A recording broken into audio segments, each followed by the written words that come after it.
I want to bring in Kevin Green, senior markets correspondent, to help set up the action today. All right, we got news late yesterday that this trade truce with China would be extended. How do you read through that, Kevin? Yeah, I think the market actually had that priced in, just given some of the events that we've seen over the last week or so, Diane. So he kind of waited to the last minute in order to sign that executive order to extend the China tariffs by by another 90 days or so.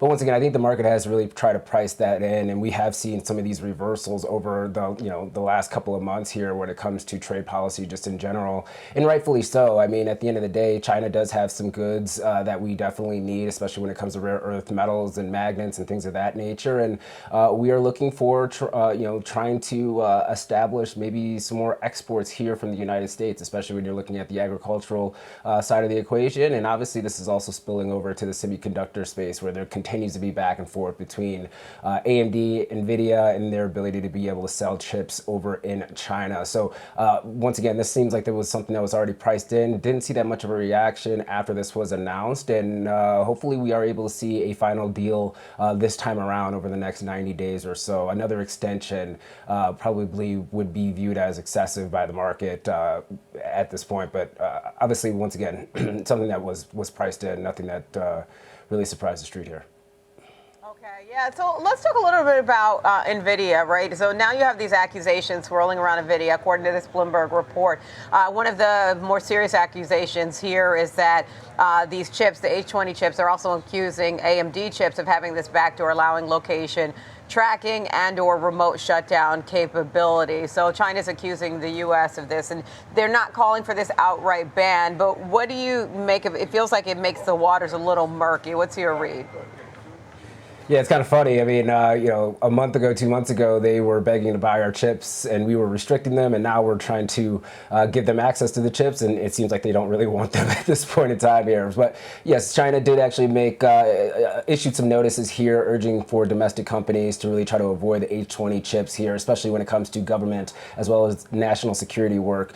They do believe, based on this report, that there could be potential backdoors within those chips and the software within those chips that could give the U.S. access to China's sensitive data here. So they are continuing to push some of the domestically produced chips, especially from Huawei. And as we heard from President Trump yesterday, Huawei is perceived to actually have something that's, for the most part, kind of comparable to the H20 chipset at this point. So you're seeing a little bit of volatility here for Nvidia, but we have to be mindful. Once again, we kind of talked about this yesterday. Nvidia is really kind of pulled all of its guidance when it comes to China sales moving forward here. They know that there's going to be a lot of volatility. So if you're looking at the guidance moving forward, it's already really kind of pricing in the fact that China sales may be very slow, or if they might not be able to sell to China at all when it comes to this particular chipset here.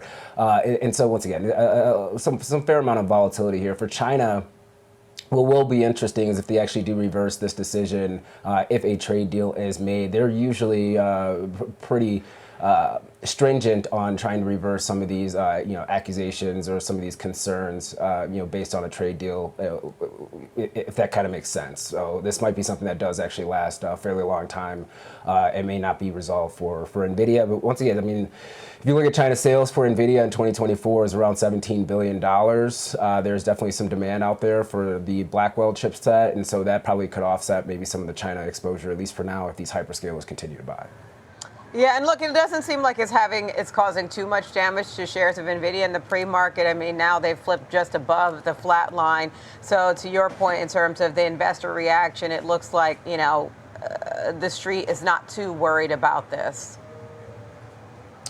Yeah, I would agree. I mean, once again, they've already put this into their guidance, so I think the market's going to be kind of digesting this and then moving forward. I mean, if you're looking at the demand for some of the other chipsets that are out there and potentially new chips that might be hitting the market over the next year or so, demand is definitely still there. They have the ability to command the market right now when it comes to these high-performance GPUs, and the market's really not concerned about that until we actually start seeing a slowdown in capital spend, CapEx spend from these hyperscalers. I think the street's still probably going to look look at this name as very optimistic when it comes to the AI space, just given the fact that they have such a niche in this market. And AMD, once again, another company that could be impacted by these chip debacles back and forth and things of that nature.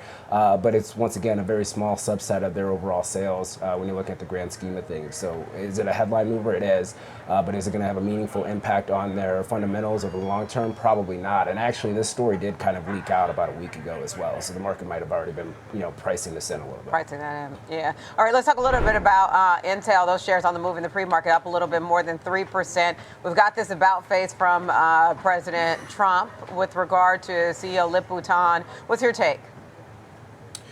Yeah, after the meeting yesterday, it seems like President Trump is now warming up to Liputan. Obviously, there has been some issues over the last, let's say, 72 hours or so, where there has been some accusations, not only from the White House, but also when you're looking at Congress as well, that there might be conflict of interest from the CEO of Intel, as well as a lack of confidence in his ability to really try to turn this business around. Obviously, the big focus is the foundry business. They had posted their earnings and kind of made some discussions or conversations from the CEO that the foundry business might be in question here if they're not able to get major customers in order to develop these chips, and that could also once again kind of lose the exposure that the United States has to trying to expand the foundry business here in the United States. And so that's been a concern. But it seems like there has been a about face. I think the market obviously is bidding the stock up this morning, up about 3% in pre-market.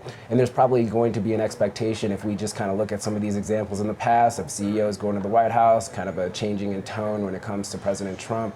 And then, a couple of weeks later, there's an announcement regarding some form of an investment or strategy here. It does also appear that the Commerce Secretary and the Treasury is also going to work with Intel in order to develop plans in order to try to expand their foundry business as well, which is, once again, something that's kind of unprecedented here. But it seems like that was one of the resolution steps that did take place, and why President Trump probably changed his tone around the CEO's ability to run the business.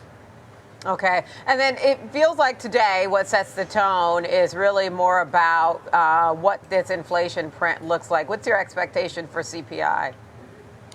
Yeah, obviously we're seeing a little bit of gyration, especially going into the close yesterday, and then overnight it's been pretty stagnant when you're looking at the price action. The street is actually expecting core CPI on a month-over-month basis to increase by 0.3%. That's a slight increase than what we saw for the last month, and they're expecting headline CPI month-over-month to actually decelerate to 0.2% compared to 0.3% from last month as well here. So a slight increase year-over-year for both of those numbers. If you see anything that's a little bit too hot here, obviously the concern is really on the good side, and looking at inflation here, the market's really not pricing that in. The market's really pricing in that it's going to come in line with expectations or come in below expectations. And if that's the case, then obviously that probably will be bullish for the market. Volatility probably would crush as well, and then also that would probably be bullish for treasuries, where treasuries get bought up, yields go down. Okay, all right. So obviously a lot of this is in focus as well because it's, brings into central focus what the Fed does next, right, with regard to rates. And now there's also this conversation swirling about who's going to be the next Fed chair. I'm seeing some Bloomberg reporting, some other names floated. Michelle Bowman, one of those names. Philip Jefferson, another of those names. So those are Bowman, not surprised to see on that list. Jefferson, for me, I hadn't heard that name swirling. What are you seeing or hearing on this front, KG? I'm seeing the same. It looks like around 6 names or so that could be floated as to being potentially the new Fed chair here, and so we'll see how this process actually kind of rolls out. Obviously, we do see an interim Fed governor that's going to be put in place here up until about March of next year or January of next year or so, and then we will see a replacement. I'm also seeing names, as you kind of talked about, Michelle Bowman, Philip Jefferson, Lori Logan as well, Dallas Fed president, as well as others that are already within the administration. I think if you kind of look at all of those picks, for the most part, it seems like they're all on the same page as far as the rate cutting trajectory moving forward here, and the market might be already prepared for that. What's going to be interesting about Philip Jefferson, though, and just because of the politics, he was actually appointed by President Biden in 2022. So that might be a sticking point for that name, being floated out there. We know that President Trump seems like he wants to get away from Biden appointees just in general, and that's kind of reflected by the actions that he's taken since he's actually taken office here. So we're expecting a decision in the fall. We'll see exactly what happens here, and if we do have a shadow president by the end of the year or start next year.